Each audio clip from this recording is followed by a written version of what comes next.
and welcome to Digital Zone channel. My name is Iris and today we are going to look how to bend something in Blender using the bend modifier. It's easy, quick and really anyone can do it. So let's get started.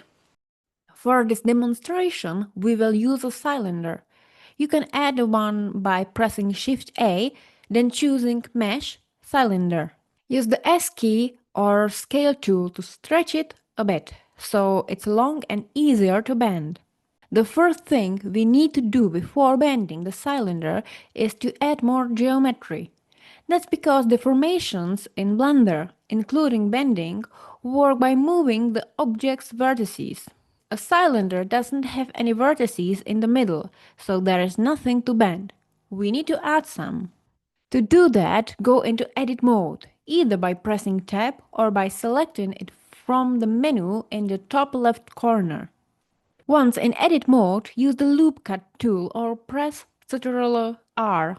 Add, for example, 20 cuts to make the cylinder bend nicely.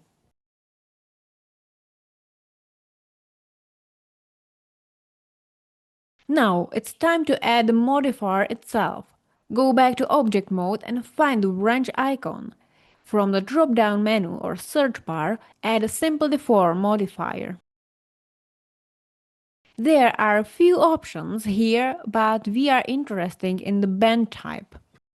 At this point, you will notice that object starts to deform, but probably not in the way you expected.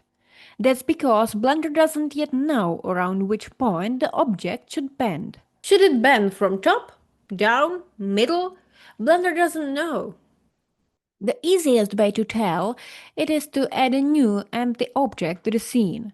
Press Shift A, empty and choose, for example, arrows. Then go back to the cylinder and use the eyedropper or drop-down menu to set the new empty as the origin. As you can see, the cylinder now bends around this point and it will be continue to do so even if you move the origin or the object. Now all that's left is to apply the modifier. Before applying though, you can go back to Edit mode and see that although the object appears bent, its geometry still looks different. That's because the modifier hasn't been applied yet.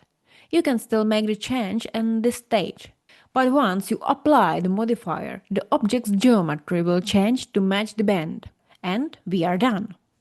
If you found this tutorial helpful and learned something new, feel free to support me with a subscription, like or comment. But it's all for today and I will see you next time in another video.